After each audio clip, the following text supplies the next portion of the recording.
All right, the Trump administration is scared, and they should be. Protests erupted across the United States last night in major cities and major hubs as the American people are pissed.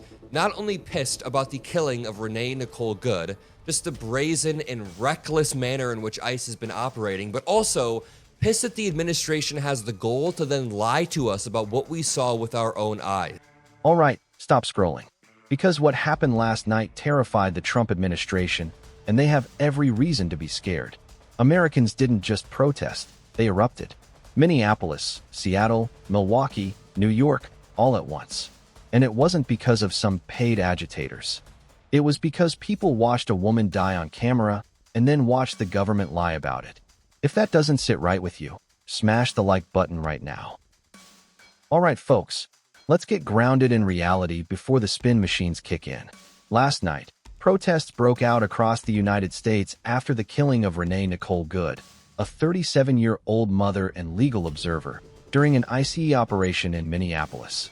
Not just protests, spontaneous, late-night mobilizations. No planning, no coordination, no paid buses, just anger.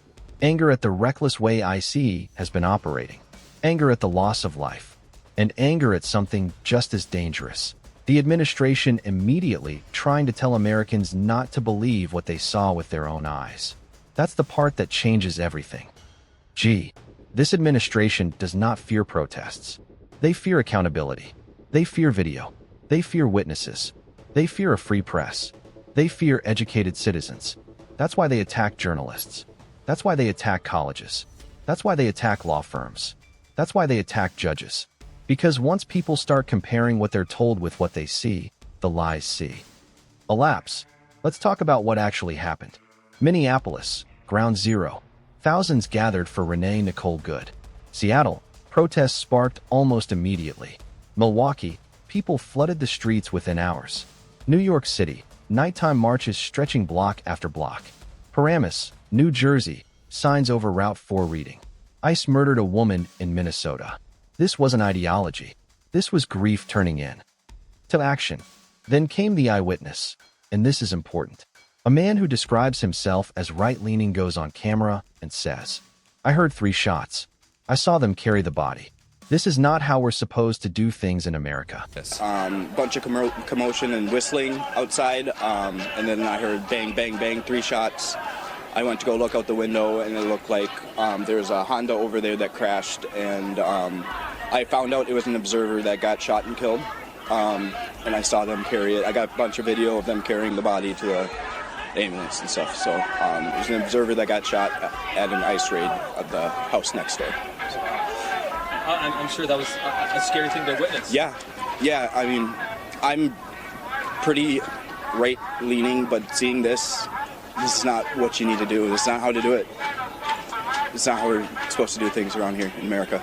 So, what was how many agents and other people were here when that happened? When it first started, there was maybe 20, but now there's hundreds, and then they got everybody out. So it's kind of crazy right now. That matters, because this isn't left versus right. This is normal Americans versus chaos. If you're conservative on taxes, fine. If you lean Republican on economics, fine. But if you still believe in a moral compass, you're not the problem. The problem is blind loyal. Tie to power. Now, contrast that with what happened online. Right-wing trolls immediately politicized her death, posted memes, mocked her, dehumanized her. But here's the truth. Those voices are loud, but they are not representative. The average American, when faced with something like this, reacts with empathy. And that's why the protests kept growing. Minneapolis Mayor Jacob Frey went on CNN and said what needed to be said. He called out the obsession with decorum while someone was dead. An F-bomb versus a killing? He said, "Let's make a big deal about the Constitution." That wasn't radical. That was leadership. If you felt that moment, drop a like. Right. And Mr. Mayor, after you told ICE to get the F out of the city, I've seen a lot of Republicans here in Washington criticizing those comments, saying that you're escalating tensions with that. Can you respond to them, and what do you say to them tonight, people who criticize those comments? I'm so sorry if I offended their Disney princess ears, but here's the thing. if we're talking about what's inflammatory, on the one hand you got someone who dropped an F-bomb, and on the other hand you got someone who killed somebody else. F-bomb, killing somebody. I think the more inflammatory action is killing somebody. And so, once again, let's be real and just honest and straight up about what's happening here. This is not okay. The way they're coming into cities, not just Minneapolis, but around the country, is not okay. Whether you're a Democrat or a Republican, you should understand the importance of constitutional law enforcement. You should understand the importance of not discriminating based on race and randomly plucking people off the street because they're Somali or Latino. And especially from what we've seen, you should also understand the importance of de-escalating tense situations, not killing people and yanking out a gun. And so, again, I'm not going to preempt the investigation. It is important that we do that. And at the same time, you know, you want to make a big deal about an F-bomb, let's make a big deal about our Constitution. I think that's probably the better route. And then, Fox News.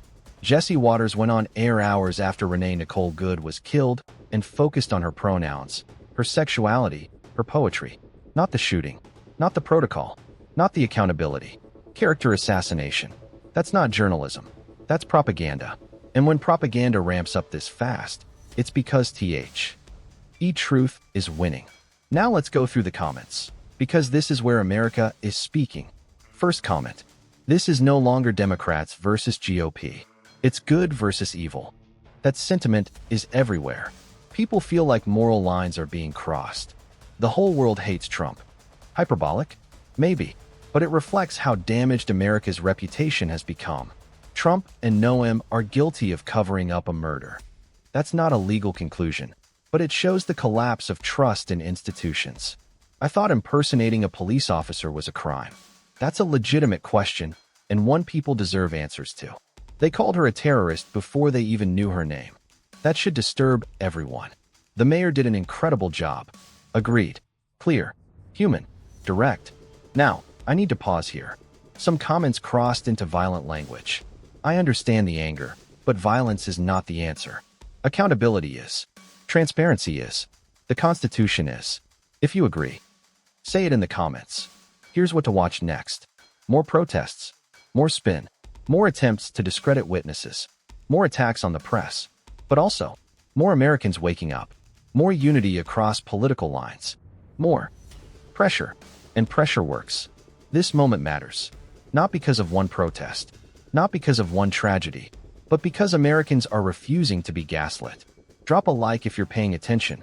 Comment with your thoughts. I read them.